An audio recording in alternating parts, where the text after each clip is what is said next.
Hi friends, welcome to my YouTube channel. আজ আমি চলে এসেছি আবার একটা নতুন ট্যুরের সন্ধানে। একটা সুন্দর ট্যুর, ভারতবর্ষের সবচেয়ে বড় রাজ্য রাজস্থানে চলেছি আমরা এখন আছি আসানসোল জংশনে। আমরা ট্রেনে চাপবো 9টা এখানে 13 মিনিটে, বার্মের এক্সপ্রেস 12323 বার্মের এক্সপ্রেস। তো আমাদের সঙ্গে রয়েছেন, দেখতেই পাচ্ছেন আমরা 4 মূর্তি। এই দিক থেকে নাম বলে দেন একে একে কে কে আছেন। সুব্রত পাল আর বাঘ। আমি কমর আলী। কমর আলী ভাইকে তো আগেই পেয়েছেন উত্তরাখণ্ড ট্যুরের। আমরা প্রথমে যাব দিল্লি। এখান থেকে দিল্লি যাব। দিল্লিতে ঘন্টা 4-5 ওয়েট করে আমরা যাব বিকানির থেকে জয়সলমীর থেকে আমরা যাব যোধপুর। আজ ডিসেম্বরের 24 তারিখ। এই বড়দিনের ছুটিতে আমরা সবাই মিলে বেরিয়েছি রাজস্থান ট্যুরের জন্য। তো সবাই এক্সাইটেড ট্রেন কখন আসবে এবং রাজস্থান কখন পৌঁছাবো। তো ভিডিওটি শুরু থেকে শেষ পর্যন্ত থাকুন, আর ভালো লাগলে আমার চ্যানেলটিকে সাবস্ক্রাইব করুন। আমরা যাব রাজস্থানের বিকানির। হাওড়া থেকে বিকানির যাওয়ার প্রতিদিন ট্রেন না থাকায় আমরা প্রথমে দিল্লিতে যাচ্ছি। দিল্লি জংশনের 3টের মধ্যে নেমে রাত 11টায় আমাদের দিল্লি থেকে বিকানির যাওয়ার ট্রেন আছে। এই মাঝের 5-6 ঘন্টা আমরা দিল্লিতে থাকব। ভাবলাম এই কয়েক ঘন্টা হোটেলে বা স্টেশনে না কাটিয়ে দিল্লির কিছু স্থান ঘুরে দেখলে কেমন হয়। যদিও আমি দিল্লির এই সমস্ত দর্শনীয় স্থানগুলি বহুবার দেখেছি, তবুও আমরা দিল্লি জংশনে নেমে ক্লকরুমে প্রতি লাগেজ 30 টাকা করে দিয়ে লাগেজ রেখে চললাম দিল্লি দর্শনে। দিল্লি জংশনের স্টেশনের বাইরে এসে আমরা সর্বপ্রথম একটা অটো ধরে চলে এলাম রেড ফোর্ট বা লালকেল্লাতে।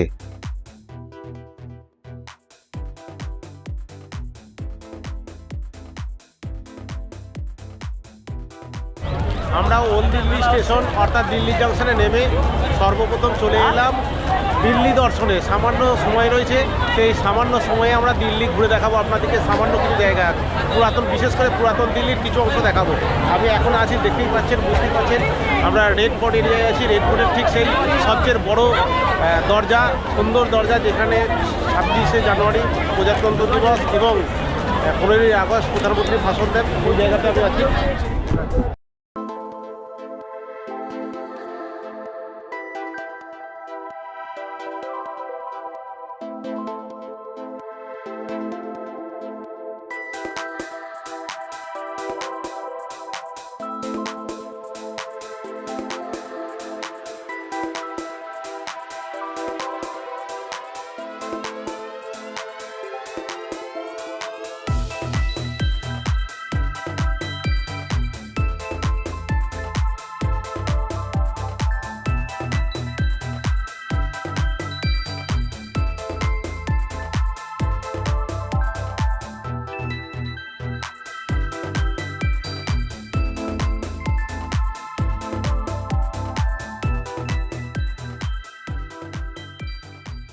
আমরা লালকেল্লা দেখার পর 100 টাকা অটো ভাড়া দিয়ে আমরা চলে এলাম যে দ্বিতীয় গন্তব্য, সেটা হচ্ছে রাজঘাট। রাজঘাট জানুন সবারই পরিচিত জায়গা, মহাত্মা গান্ধীর সমাধিস্থল। এবং দেখাচ্ছি আমি জায়গাটা। এই জায়গাটাতে আমরা দিল্লি অনেকবার এসেছি মাঝখানে, কিন্তু রাজঘাট আসা হয়নি। আগে এসেছি, অনেক আগে 2013 সালে এসেছি, তারপরে কিন্তু আসা হয়নি।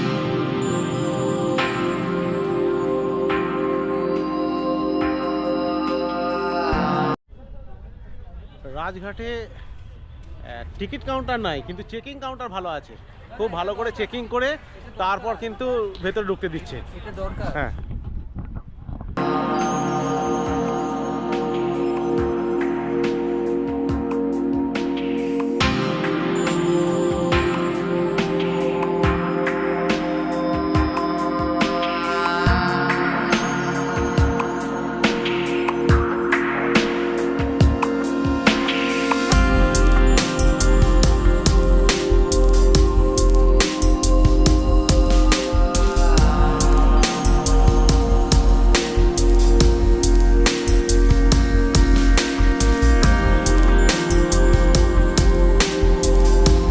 সুব্রত, কেমন লাগছে রাজঘাটে? হ্যাঁ, খুব সুন্দর লাগছে। আচ্ছা, আচ্ছা, যাচ্ছে একদম। হ্যাঁ, মঞ্জুরি যাচ্ছে। কিন্তু এটা তো মন জুড়ি যাওয়ার জায়গা নয়, এটা তো জায়গাটা হচ্ছে সেটাই মানে হ্যাঁ। তার আত্মার প্রতি যে একটা ভক্তি শ্রদ্ধা সেটা আরো বেড়ে যাচ্ছে এখানে হ্যাঁ। আসার পর। সেটাই, হুম, মানে খুব খারাপ লাগে জাতির জনককে এভাবে মরতে হয়েছে, হ্যাঁ, হ্যাঁ। সেটা খুবই দুঃখের। এখানে এলে খুব কষ্ট হয়, হুম, হুম, হুম। কিন্তু জায়গাটা বেশ সুন্দর।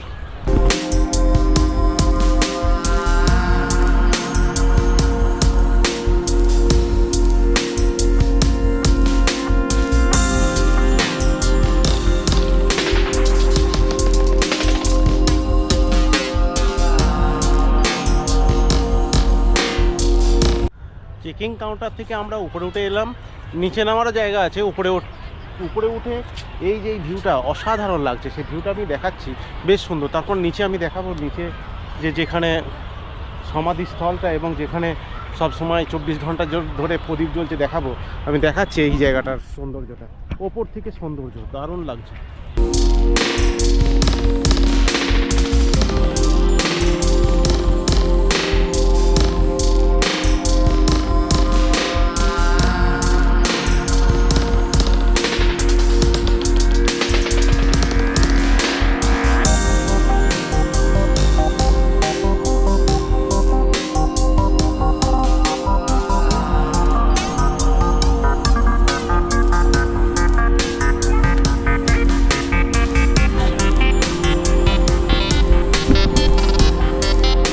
আমরা উপরে উঠেছিলাম, ওপর থেকে এবারে নিচে নেমে যে মেন সমাধিস্থল, সেই সমাধিস্থলে যাচ্ছি।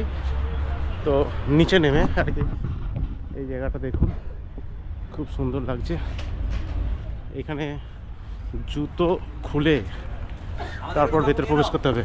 হ্যাঁ, কোথা থেকে এসছো? আমরা আসছি করলবাগ থেকে, দেশে তো মেদিনীপুর। কোথা থেকে? মেদিনীপুর ঘাটাল। আমি বর্ধমান শহর থেকে এসেছি। ভালো তো? হ্যাঁ হ্যাঁ, ভালো। আচ্ছা, হুম।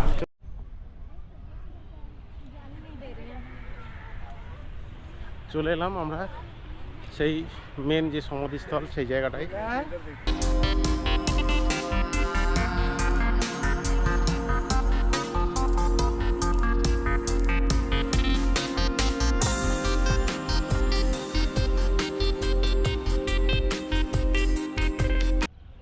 একবারে সমাধিক্ষেত্রের সামনে চলে এলাম, যেখানে লেখা রয়েছে হে রাম। আমরা সবাই জানি যে হে রাম হচ্ছে গান্ধীজির শেষ ওয়ার্ড। যখন তাকে গুলিবিদ্ধ করা হয়েছিল, সেই গুলিবিদ্ধ অবস্থায় যে লাস্ট ওয়ার্ডটা ব্যবহার করা হয়েছিল সেটা হচ্ছে হে রাম। এই সমাধিক্ষেত্রে সর্বদা 24 ঘন্টা প্রদীপ জ্বলছে এরম অবস্থায়, এই যে হে রাম লেখা।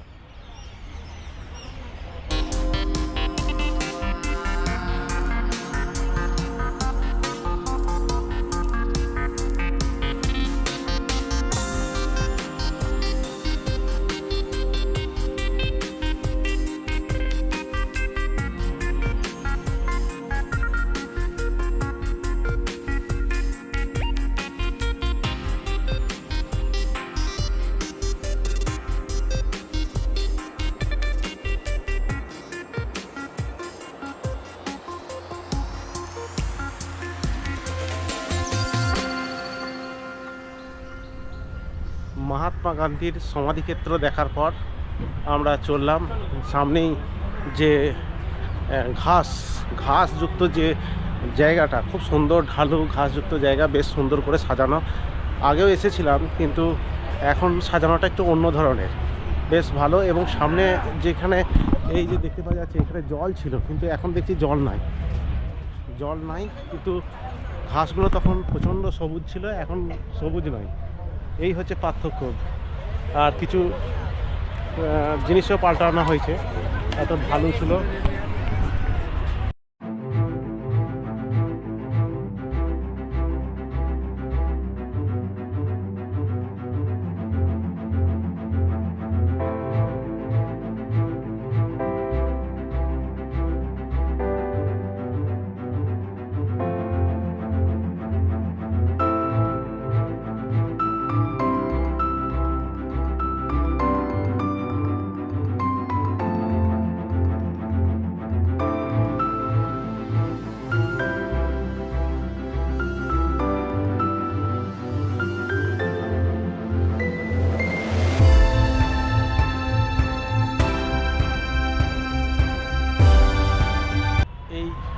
সমাধিস্থল যাওয়ার জন্য দুধারে এইরকম প্রচুর পাথর আছে, দুই ধারে অনেক পাথর আছে। সেই পাথরে মহাত্মা গান্ধীর বিভিন্ন বাণী লিপিবদ্ধ করা আছে। এইখানে যেমন he who always treads only the path of truth never stumbles, MK Gandhi. এইরকমভাবে বহু বাণী এখানে দুই ধারে যে পাথরগুলো আছে সেই পাথরে লিপিবদ্ধ করা আছে মহাত্মা গান্ধীর তার জীবন দর্শন সম্পর্কিত যে বিভিন্ন বাণীগুলো।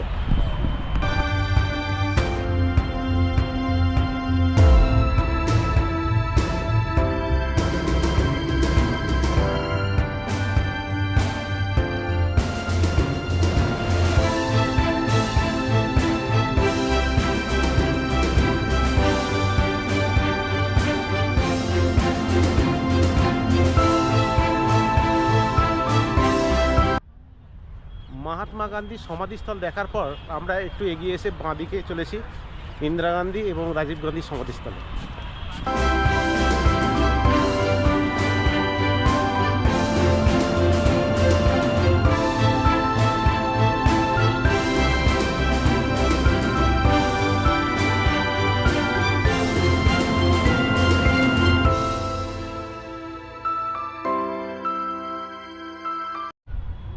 চেকিং কাউন্টার থেকে যদি সোজা চলে যাওয়া হয় নিচে দিয়ে মহাত্মা গান্ধীর সমাধিস্থল, আর ওপর দিকে উঠলে যে পার্কের মতো সুন্দর জায়গা, যেটা সমাধিস্থলটাকে উপর থেকে দেখা দারুণ লাগবে। আর যদি আপনারা চেকিং কাউন্টার থেকে বাঁ দিকে যান, এরকম রাস্তা বরাবর যান, আমরা এদিকে রাস্তা একটু শর্ট রাস্তা ধরছি, শর্ট রাস্তা বরাবর যদি যান তাহলে রাজীব গান্ধীর সমাধিস্থল এবং ইন্দিরা গান্ধীর সমাধিস্থল পড়বে। তো চলুন যাই, যে দেখাচ্ছি আপনাদেরকে ইন্দিরা গান্ধীর সমাধিস্থল এবং যে রাজীব গান্ধীর সমাধিস্থল। আমরা জানি ইন্দিরা গান্ধী রাজীব গান্ধী দুজনেই প্রধানমন্ত্রী ছিলেন ভারতবর্ষের। ইন্দিরা গান্ধীর মৃত্যুর পর রাজীব গান্ধী হয়েছিলেন এবং তারও কিছু দূরে গেলে জওহরলাল নেহরুর সমাধিস্থল। তো আমরা প্রথমত যাচ্ছি ইন্দিরা গান্ধী এবং রাজীব গান্ধীর যে সমাধিস্থলে।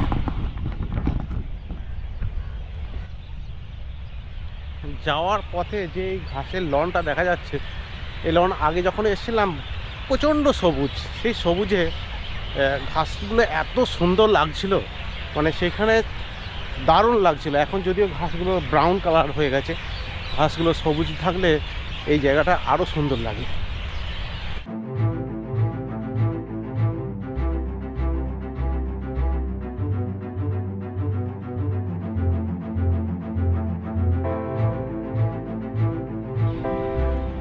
চলে এলাম আমরা সেই শান্তিশিলা।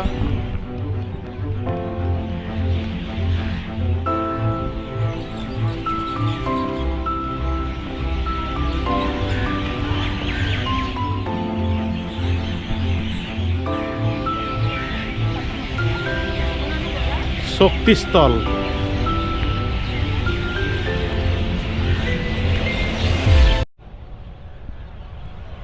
প্রবেশ করে গেলাম শক্তিস্থল, অর্থাৎ ইন্দিরা গান্ধীর সমাধিক্ষেত্র। ইন্দিরা গান্ধীর সমাধিক্ষেত্রর স্থলটাই এরকম সুন্দর একটা লেক আছে, যাওয়ার পথটা। লেকটা খুব সুন্দর, বিভিন্ন ধরনের আকৃতিযুক্ত পাথর আছে দেখতে পাচ্ছি, প্রচুর পাখি আছে।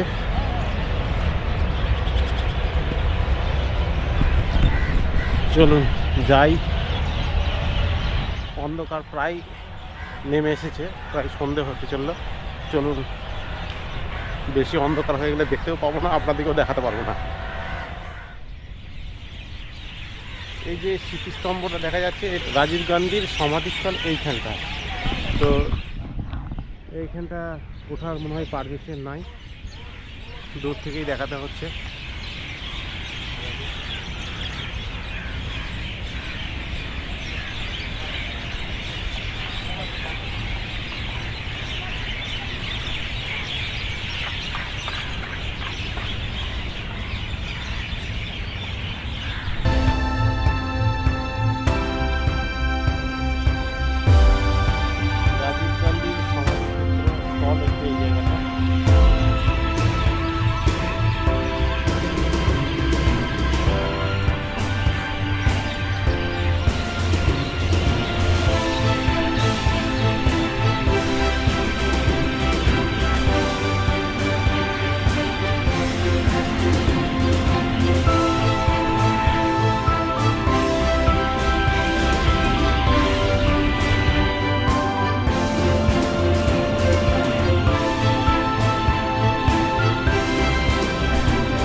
চলে এলাম অবশেষে সেই ইন্দিরা গান্ধীর বিখ্যাত সমাধিস্থলে।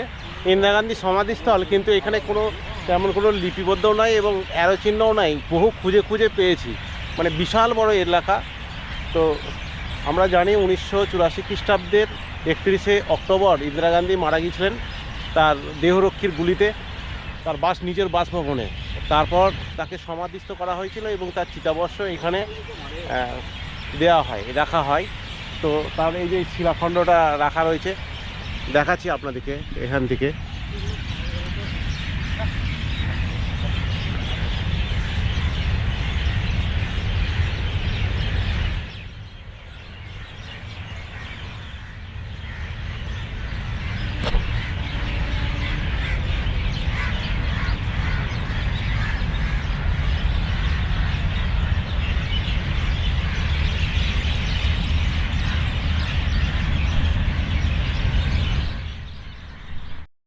রাজঘাট থেকে কুতুব মিনার আলোকিত অবস্থায় এখান থেকে দেখা যাচ্ছে, বেশ সুন্দর। যদিও এইবারেতে কুতুব মিনার আমাদের ট্যুরের মধ্যে নাই, কুতুব মিনার যাবো না, তবুও আপনাদেরকে এখান থেকে দেখাচ্ছি আলোকযুক্ত কুতুব মিনারকে।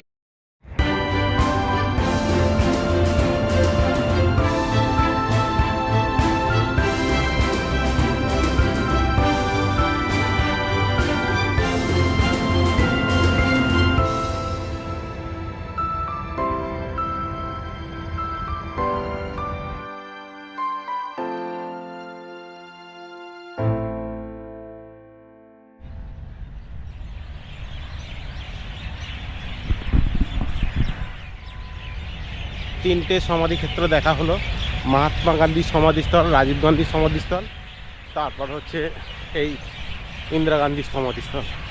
বেশ জায়গাটা খুব সুন্দর, এখানে প্রচুর গাছপালা এবং ঘাসের লনগুলো বেশ সুন্দর লাগবে এবং এই পরিবেশটা অসাধারণ। যে ঘিঞ্জি দিল্লিতে যেখানে বাস এবং বিভিন্ন গাড়ি যানবাহনের শব্দে কোলাহল, ভীষণ কোলাহল, আর এইখানে পাওয়া যাচ্ছে কিন্তু প্রচণ্ড জোরে পাখির আওয়াজ। জানি না পাখির আওয়াজ রেকর্ডিং হচ্ছে কিনা, কিন্তু প্রচণ্ড জোরে পাখির আওয়াজ এখানে হচ্ছে। বেশ পরিবেশটা খুব সুন্দর। বিকালের দিকে বা সকালের দিকে এখানে থাকার জন্য, মানে ঘোরার জন্য বেশ উপযুক্ত সময়, দারুণ লাগছে জায়গাটা। ইন্দিরা গান্ধী সমাধিস্থলের ঠিক পাশেই ইন্দিরা গান্ধীর সুন্দর একটা ছবি, যেটা হচ্ছে মার্বেলের উপর ছবি। রাজঘাট থেকে আমরা চলে এলাম 100 টাকা অটো ভাড়া করে ইন্ডিয়া গেটের সামনে। ইন্ডিয়া গেট একদম দেখা পেয়েছি, ইন্ডিয়া গেটের সামনে। এখানে আলোকিত, আজকে 25শে ডিসেম্বর, সেই জন্য লোক যেন বেশি, প্রচুর পরিমাণে লোক। আমি দেখাচ্ছি ইন্ডিয়া গেটের পিছনের সাইডে চলে এসেছি, পিছনের সাইড থেকে এলাম, তার কারণ অটো আমাদেরকে পিছনের সাইডে নামালো। তো এইখান থেকে দেখাচ্ছি।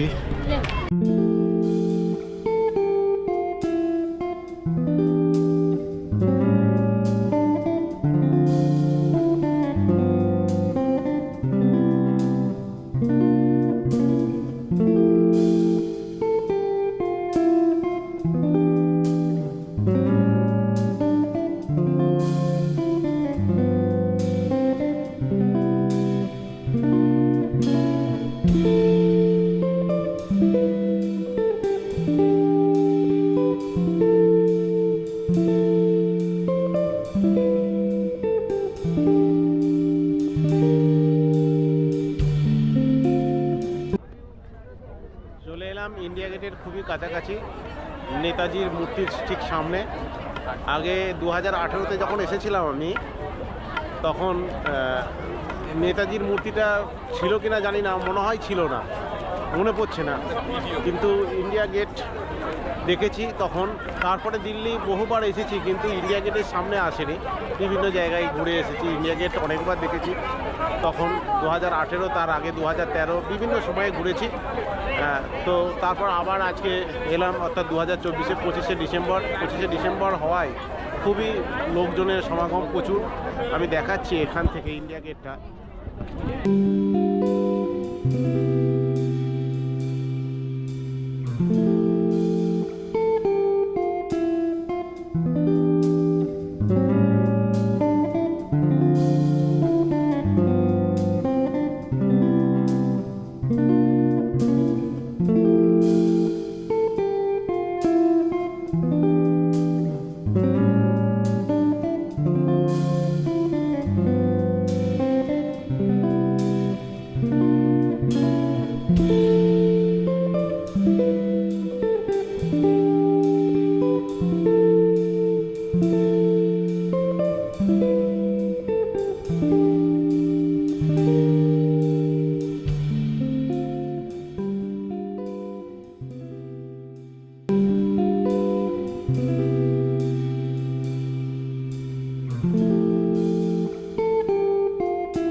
ইন্ডিয়া গেট নির্মাণ হয়েছিল 1921 থেকে প্রায় 10 বছর ধরে লর্ড আরউইনের আমলে এটা ওপেন করা হয়। কিন্তু এই যে ইন্ডিয়া গেট নির্মাণের মূল উদ্দেশ্য ছিল যে দ্বিতীয় বিশ্বযুদ্ধ 1911 থেকে 1918 সালে দ্বিতীয় বিশ্বযুদ্ধে প্রচুর ইন্ডিয়ান আর্মি মারা গিয়েছিল এবং তার সঙ্গে দ্বিতীয় আফগান যুদ্ধে ইংরেজদের সঙ্গে যে আফগানদের যে যুদ্ধ হয়েছিল সেই যুদ্ধতে 85,000 সৈনিক মারা গিয়েছিল। সেই 85,000 সৈনিক এবং দ্বিতীয় বিশ্বযুদ্ধের যে সৈনিক তাদের স্মরণের উদ্দেশ্যে এই ইন্ডিয়া গেট নির্মাণ করেছিলেন। 1931 সালে এইটা ওপেন করেছিল এবং এটা তৈরি করতে চারিদিক সমস্ত কনস্ট্রাকশন এবং চারিদিকটা ওপেন করতে সময় লেগেছিল প্রায় 10 বছর।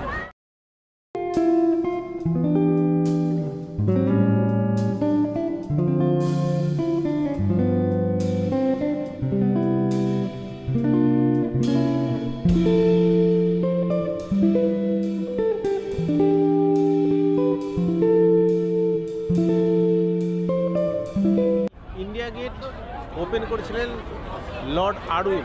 লর্ড আরউইন 1931 সালে ওপেন করেছিলেন। এই ইন্ডিয়া গেটের আরেকটি বিশেষত্ব হলো নেতাজি সুভাষচন্দ্র বসুর ইচ্ছা ছিল যে এই ইন্ডিয়া গেটে এবং লালকেল্লাতে তার সৈন্যদের মার্চ করা এবং সেই জন্যই এইটা ভারতবর্ষের মানুষের কাছে এটা একটা ঐতিহ্যপূর্ণ জায়গা, দারুণ ঐতিহ্য এবং মানুষের কাছে একটা আবেগপ্রবণ জায়গা হচ্ছে এই ইন্ডিয়া গেট। সেই জন্য বিদেশের যে কোনো খবর, ইন্ডিয়ার যদি কোনো খবর বা কোনো কিছু বলা হয় তাহলে ইন্ডিয়া গেটকে দেখানো হয়। সুতরাং ইন্ডিয়া গেট কিন্তু খুব গুরুত্বপূর্ণ জায়গা ভারতবর্ষের মানুষের কাছে তো বটেই, প্রত্যেকটা মানুষের এই ইন্ডিয়া গেট একবার অন্তত আসা উচিত।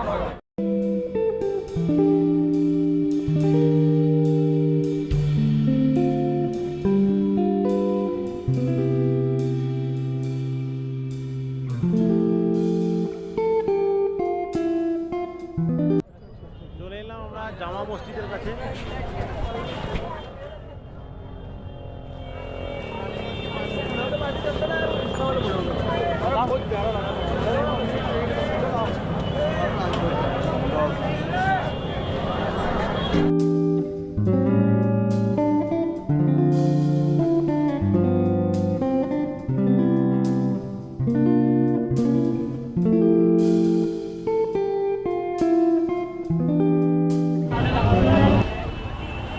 আমরা জামা মসজিদ যখন গিয়েছিলাম তখন জামা মসজিদ জাস্ট বন্ধ হচ্ছে, সুতরাং জামা মসজিদের ভেতরে ঢুকতে পারিনি।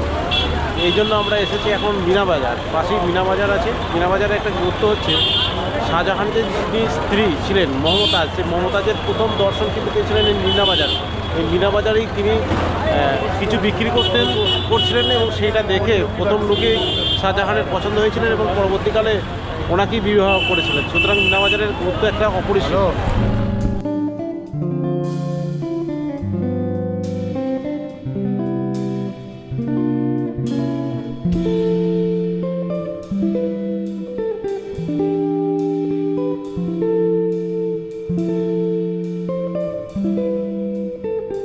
মিনা বাজার থেকে আমরা অটো ধরে আবার চলে এলাম দিল্লি স্টেশনে। সেখান থেকে আমাদের বিকানির যাওয়ার ট্রেন। বিকানিরে কি কি দেখলাম এবং কিভাবে ঘুরলাম সেই সমস্ত জানতে হলে দেখতে হবে আগামী পর্বে। আজ এ পর্যন্তই। যদি আপনাদের এই ভিডিওটি সামান্য ভালো লেগে থাকে আমার চ্যানেলটিকে সাবস্ক্রাইব করার অনুরোধ রইল। আর যারা ইতিমধ্যে আমার চ্যানেলটিকে সাবস্ক্রাইব করছেন তাদের ধন্যবাদ জানাই। ভিডিওটি শেষ পর্যন্ত দেখার জন্য আপনাদের সকলকে অসংখ্য ধন্যবাদ।